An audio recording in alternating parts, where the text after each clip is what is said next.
rehete ihura inene kuri ya Kenya ingi na makiria mwena wa Isiolo kuri aikari ya Hadhara, Sericho na Gubatu magomeiro makiria ginyagia makaga irio cia kuria oro undu umwe na indo cia mahuthiro. Gukiri uguo mucemanio-ini uria ugutabaneirio mwena wa Nyayo guku mucii munene wa Nairobi ni Raymond Omolo augite ati barabara iria ciothe ithukangitio ni Mbura kaunti ya Garissa ni ithondeketwo na riu ni iratumirwo gutwarithia matura-ini akiuria a Kenya memenyerere hindi ino kwina mbura. The Elwak Road has since been repaired by the Kenya National Highways Authority engineers and is now passable.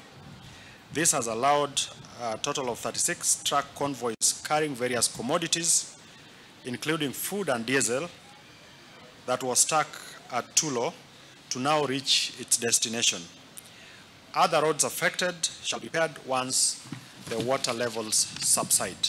We continue to urge wananchi to adhere to weather and flood alerts and take precaution so as not to risk injury or death.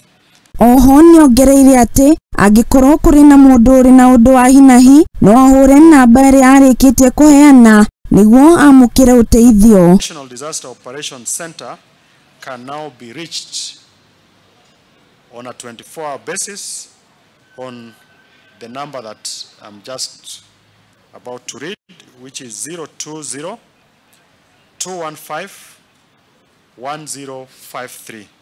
Muikariri giti kiama-ini kia Jubilee Sabina Wanjiru Wachege nioritie thirikari ya Kenya Kwanza gutigirira ni maheana namba njega cia andu aria mahatiriirio ni mbura ino na mamateithiririe kuona irio oro undu umwe na dawa nginyagia mbura ino ithire. Turahoya na gitio kinene muno madress uhoro wa Elnino, uhoro andu aria makuitwo ni mai kuria guthiite na matuika andu acio maheo irio maheo dawa na matari na wikaro maheo wikaro.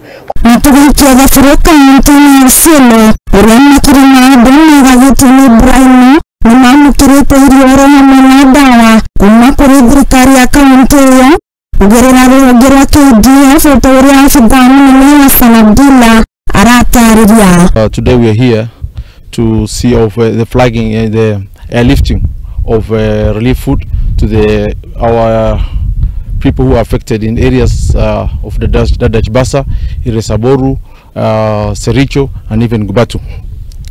Here today we are lifting food for households, which is for the Hadhara.